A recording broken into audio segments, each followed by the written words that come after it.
What are the right things to say Spags. today?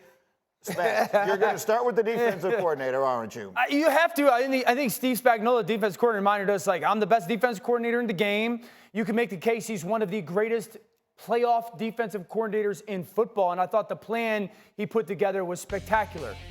The way that they skunked Lamar in this offense, one, baited them into throwing the ball so consistently. Think about it this way. 2 weeks ago, baited Buffalo into running the football all the time, and then baited Baltimore into throwing the football all the time. And I thought he called the game, guys, like an offensive coordinator. All the different personnel groupings that he rolled out, 5 or 6 different ones. And then Lamar missed throws. I mean, every throw felt long. And I think you heard Romo on the broadcast say, just a ball or a yard or two long on every single throw. The panic, the rattle, the unsettled nature of Lamar was different than any version that we had seen of Lamar this season. Yeah, see, I think Spags dictated the style of play. And you had mentioned Buffalo to run the ball. He gets these guys to throw it or whatever. And that's what great coaches do. And when you say from an offensive perspective, no, a real defensive coach will do this. And to me, this is the guy. You have the black piece on the chessboard. You get the move last. That's why a great defensive coach can always dictate the style of play. Great ones do that. Spags a great one.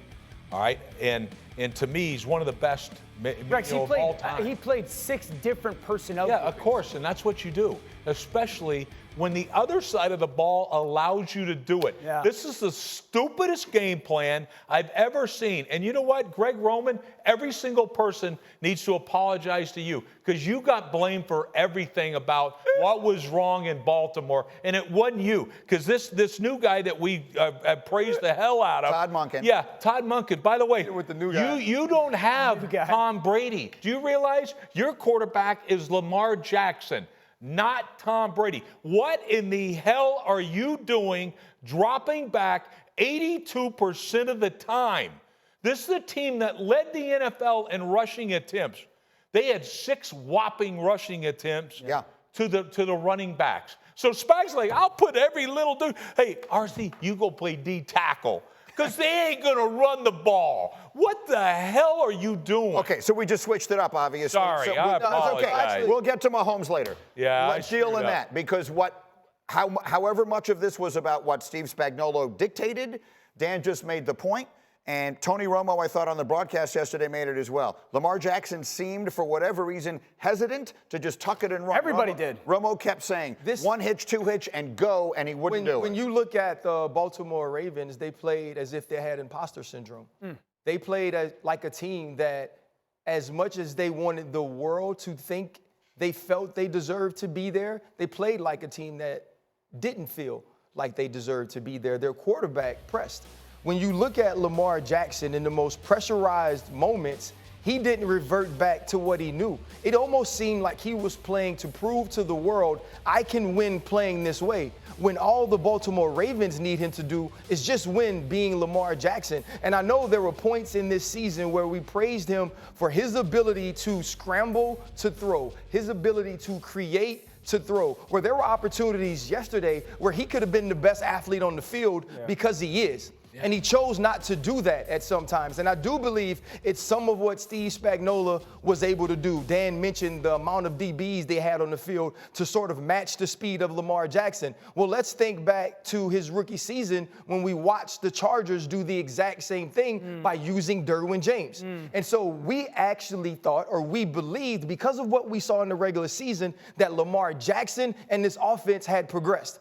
Well, what is it about? It's about when you get in the biggest moment, if you've had this consistent level of excellent play, we're just asking you to be excellent again, right? That's the baseline. Now, what do the greats do? The greats in that moment, they raise that play. The greats in that moment, they get even more laser focused. They get even more relaxed because they're built for this. Right. I believe that Lamar Jackson is built for this. But Lamar Jackson has to show it. In the same way I came on the show last week and I said, no matter how much talent you have, no matter how great your regular season is, it's about making plays in these moments. And I'm not going to give you the fact that Zay Flowers dropped the ball because you had an opportunity to make the right decision in throwing the football to Isaiah Likely. You had an opportunity to make pinpoint accurate passes when your receivers were able to get steps on the Kansas City Chiefs defensive backs. You had an opportunity to use your legs, which are the most impressive and best and dynamic legs we've ever seen on a quarterback. Yeah. And you chose not to. Lamar Jackson is going to have to sit on this for the offseason and say, I didn't do enough. Yeah. He could say that he's mad, and his team should be mad because you had the best team.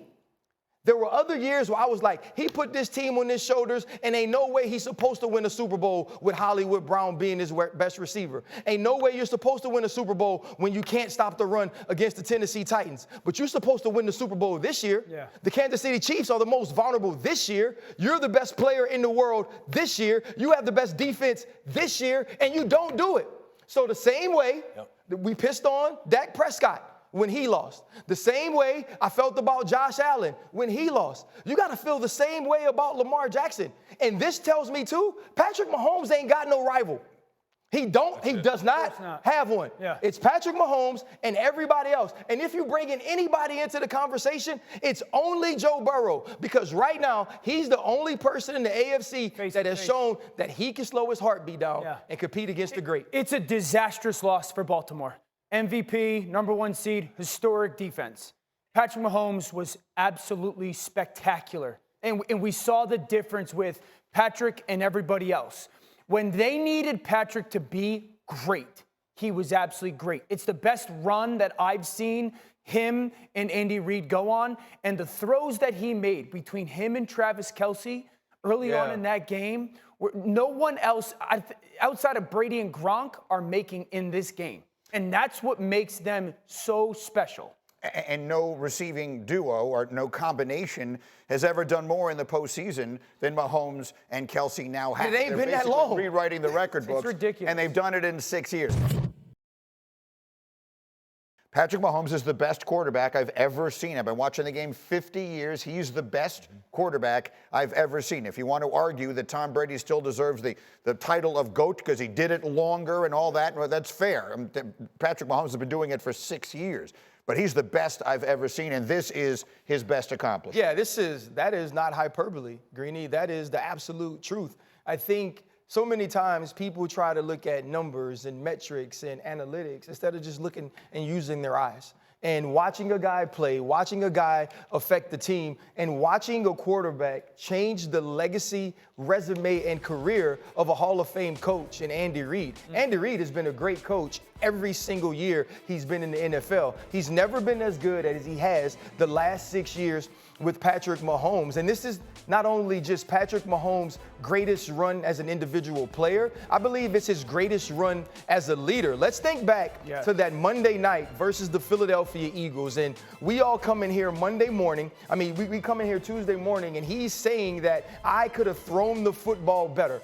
That Marquez Valdez-Scantling, who is butt booty wide open, right, who drops the football, he said, maybe if I throw it a little bit shorter, he could catch it.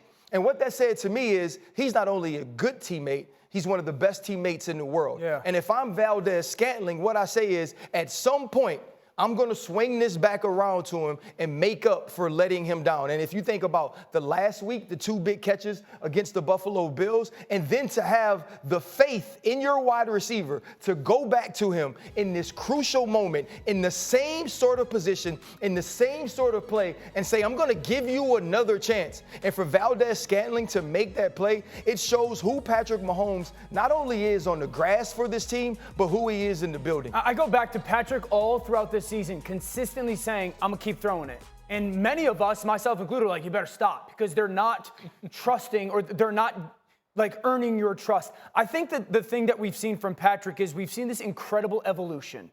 They scored 17. I don't want to describe this game, but they were going against a historically great defense. And if you watch early on in that game, it was like vintage Patrick, the old school Patrick making some unbelievable throws between him and Travis Kelce. And that's what they needed. They needed to take a jump on this football team to allow the dictating of the game. They sprint right. This is 4th and 2. The Ravens are in the perfect play call. He snaps his eyes backside. Happens once a year. You make this throw once a year to Kelce and snaps his eyes and throws it perfectly out in front on the run. And then this is Kelce one-on-one. Kelce's going to push up, run an out route versus man coverage, and then a go route.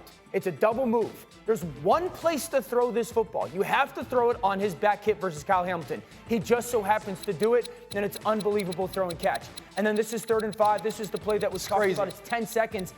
Where he throws this football to Kelce, and the adjustment by Kelce is absolutely spectacular. He's the only guy in the history of the NFL is making this throw. The history of the NFL making that throw. But then the evolution is this. Once they get that lead, he manages the game. He doesn't take unnecessary sacks. He doesn't force the football to unnecessary places and give any type of momentum or life back to Baltimore. That's the growth that we've seen over the past couple of years for Patrick. When he needs to be special, he's special. And when he needs to just control the game, he's able now to control the game. He's the best game manager in the league, in addition to being the most spectacular player. We just had a stat up there. He's gone 6 consecutive playoff games without an interception. Yeah. No one in the history of the sport has ever done it. And you're not supposed to be able to make the jaw-dropping, ridiculous wow throws and not throw interceptions. Yeah, I got to say this because I mean, I've had to defend against some great ones or whatever. And it's funny because going in, you know, Joe Montana was always the standard. Okay. All right. Then all of a sudden, nobody will ever be better than him. Tom Brady. Then all of a sudden, Tom Brady shows up. Yeah. All right. And nobody will ever be. I mean, there's no chance in hell. This guy's by far the best of all time. This kid's going to be all right. Oh, my God. Like, are you kidding? How the heck does this happen? Your point, Greeny, about him being a game manager. Yeah. All right. No interceptions, 11 touchdowns these last 2 playoff seasons, 6-0. He's taken 5 sacks in 6 games. This is what he refuses to do. You talk about a game manager? Game managers don't have negative plays. This guy is ridiculous about it. He really is. He stays alive and gets rid of the football. He never takes a sack. I mean, takes 5, 1 a game. Like, it's a joke. He's better than we good think he is. Yeah. No, he's heading. To me, this is the greatest era of quarterback play ever. Yeah. And nobody's close. Yeah. Nobody's close. Yeah. I also thought go ahead, RC. No, I think that having a player start their career as fantastic as Patrick Mahomes, 50 touchdowns, 5,000 yards, MVP in your first year, and continue to grow, right? The numbers aren't always going to say it because it's going to be difficult to either equal that or surpass that every year. So where are you getting better? Are you getting more intelligent? Can you understand defenses better? Can you put your guys in a better position to succeed? And on top of that, can you empower them to succeed? Every time that we point to Tom Brady, we talk about the Edelmans, we talk about the Amendolas, we talk about the Wes Welkers, all of these players who weren't thought to be great football players that Tom Brady allowed to be that way. We have to start speaking about Patrick Mahomes in that same vein. And you look at what he and Travis Kelce were able to do. I don't know how many more times we're going to see this. I don't know if Travis Kelce